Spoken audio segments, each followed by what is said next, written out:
much harder to run, I think, than it would have been outside, but survived it.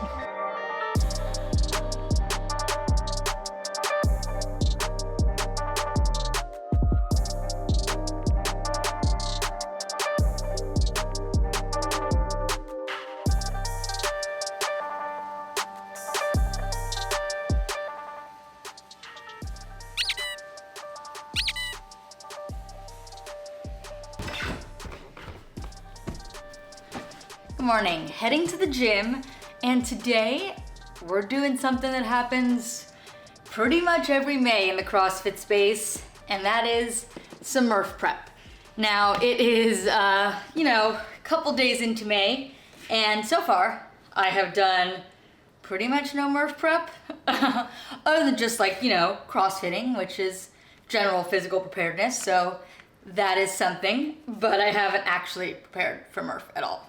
So I figured I'd show you a little bit of how I am doing some preparations. I'm not 100% sure I'm doing Murph, and that's because I'm going to semifinals that weekend, I believe. So I don't know when I'm gonna get back exactly. So maybe, maybe not, we'll find out. But either way, I will do the work to prepare, because if I do it, I wanna be prepared.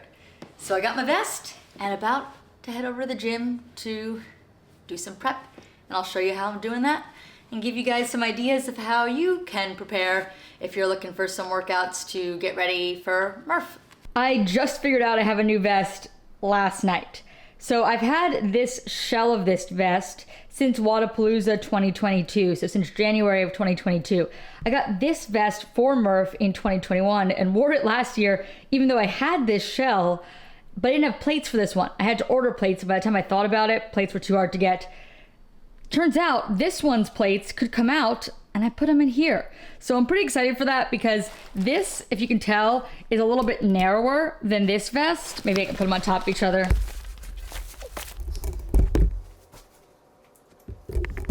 So I have the maroon vest flush to the side of the green vest here. And you can see how you can still see some of the green vest peeking by from behind it.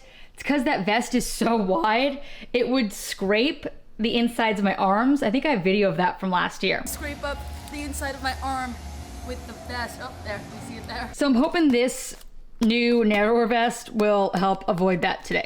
As you watch a little bit of my warm-up, I wanted to tell you that my next video is going to be a semifinals preview of week 1. So if you have any comments about that, leave them below. On to some burpees. Burpees are always a great way to get the whole body warm. So they're one of my favorites to throw into warm-up.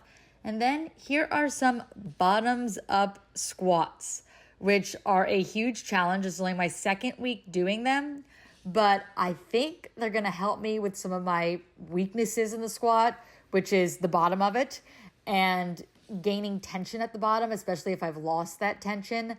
So working on trying to get that tension without starting from the top. And this becomes a huge challenge for me. Right here, I'm still working through these, and it's for sets of 3, but I'm dropping from the top each time so that each time I can really have to work on that bottom position. This was the hardest part though, getting those plates on when my barbell is on these risers. It was not easy. So this is the weight that I got stuck at. So you see here, got up for the first rep, but this is 3 reps. And you will not see 3 reps. Yep, that's about how it went. Kind of laughed it off because it's, a surprise. It was a surprise just how much harder that second rep was. Decided to give myself a second, and then I was going to give it another shot. And no. Nope. No. But I tried, and then I tried again. For a similar result, here we go. Stood that one up. But I just, right after doing it, seemed too taxed to be able to do this weight again. And to give you an idea, I could front squat this weight for reps, for 5 reps. I've done multiple sets of 5 reps this weight before. But when it comes to taking it from the bottom like that, it's a struggle for me. So on to some pressing. And this is some strict press with bands. And I literally have no weight on this bar. And this was a challenge, and a cool challenge, something that's worth trying and throwing into your training to build some overhead stability and strength. So I like this. Before I moved on to some that was pressing accessory, this is some pulling accessory. So we've got some heavy 3-point rows, and these are going to be coupled with strict pull-ups. Now this weight wasn't super heavy. I built each set. It was 3 sets. This was the first one. But I kind of like these 3-point rows. I've been doing them recently, and I like them. I think, I'm trying to get jacked for the summer, So I'm just going to flip this camera around so you can see the pull-up bar, zoom in on it, and there's my dumbbell on the floor. I'm not sure if you can see it over there, just lying on the floor. And I'm going to use that dumbbell. I'm going to put it between my legs to get it secured for the pull-ups. And these are strict pull-ups. So contrary to some popular belief, CrossFitters can do strict pull-ups. We do kipping and butterfly pull-ups too. They're for different stimulus, and you're actually going to see butterfly pull-ups in a second, right after these strict ones. Here we go, into some butterfly with a vest. Now, this is some conditioning, some weight vest conditioning, and for that, we use the weight vest and we do butterfly because that is faster and that's going to get your heart rate up, so it's better for conditioning. Strict pull-ups, butterfly pull-ups, kipping pull-ups, they have different purposes at different times. We can do them all and we use them all at different times. And this is Murph Prep, Murph time. It is May and it is time to start preparing for Murph. This was honestly my first Murph preparation thing. And I think it's a good one because it's not super taxing. And I don't think it's meant to be incredibly taxing. It's meant to get your body used to working with a weight vest after many of us haven't put it on for 11 months. So it's just meant to hit on everything, to get your body adapted to the weight, but not to make you so sore that you can't work out the rest of the week. This is a Monday, like the day we do Murph. So you got to work out, or you'd like to work out the rest of the week. You don't want to be wrecked. So it may seem like doing each of these things in a minute is a lot of time, and it is, but there's a purpose behind that. So I didn't really explain it, but it was up on the screen. Complete 5 rounds, starting every minute on the minute, rotating through the following movements. So 6 to 10 pull-ups, 8 to 12 push-ups, 10 to 15 air squats. For the pull-ups, I did 6 for the first 3 rounds. The last 2, I went up to 10. For the push-ups, I did 12. And for the air squats, I did 15, just because I knew I had the time to complete all of them. And I think the thing with this is you have time. So you have time to recover. I think if you could push yourself to do some of the higher rep range, that is worth doing because you're going to have time to recover. You're not going to need the whole minute, and you shouldn't need the whole minute. So say 10 pull-ups would take you the whole minute, then you probably should stay closer to 6.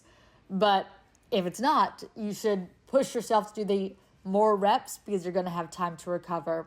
And that is part of the purpose of this workout, is to do these things correctly.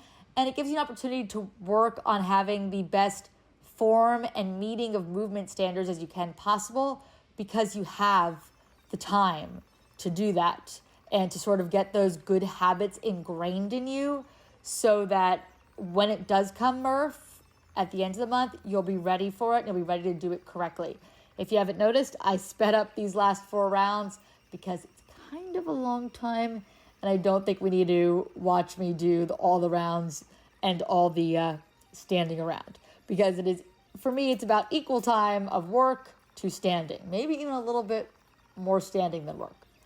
So I figured I'd speed it up so you can see that I did it all, but not bore you guys too much. This is definitely worth doing, though, if you're looking for an extra Murph workout that isn't going to wreck you. So I'm going to put all the details in the description below, too, if you want to check it out. And I am wearing a 14-pound weight vest. Men usually wear 20. Women usually wear 14. Although some women like to challenge themselves to 20. So if you do, that's awesome, too. And just use this as an opportunity to really practice moving correctly, hitting everything in a way that's going to pass any sort of judges' standards, and just try to get stronger and acquainted with that vest after months off of it.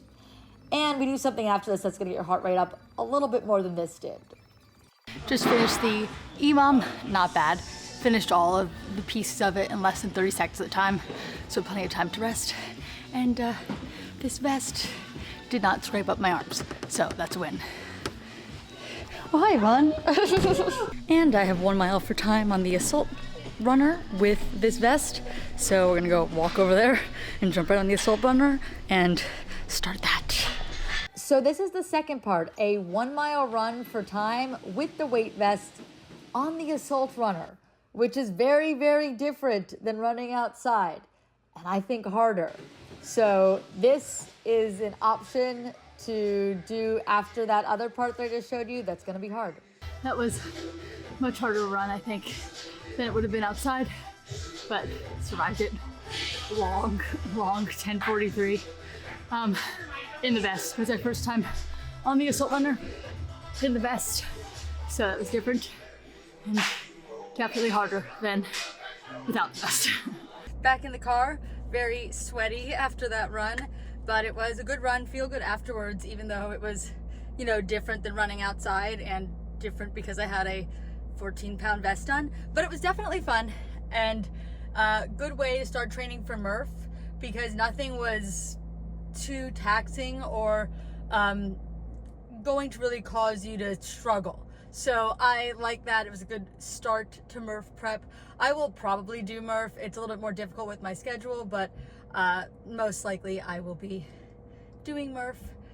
Just don't know when. Possibly the Monday that we usually do Murph, but that is the day I'm either coming back from semifinals or I get back the night before. So we will see. But I will definitely try to do it because it's an important workout, has a good message behind it, and it's a benchmark. And I think that's also a good thing to do every year. If you enjoyed watching this, make sure you give this video a like and subscribe. Also, if you made it this far, because semifinals is coming up, by the time you're watching this, probably like a week away from the first week of semifinals, let me know if you have any sort of predictions for semifinals in the comments below, or if there's anything you want me to spotlight about semifinals when I do a preview, which will be coming out next week before the first semifinals. I'll preview week 1. So let me know if you have any predictions or if you have anything specific you want me to spotlight about either of the 2 semifinals the first week. So let me know in the comments. All right. Thanks for watching. I'll see you in the next one. Bye.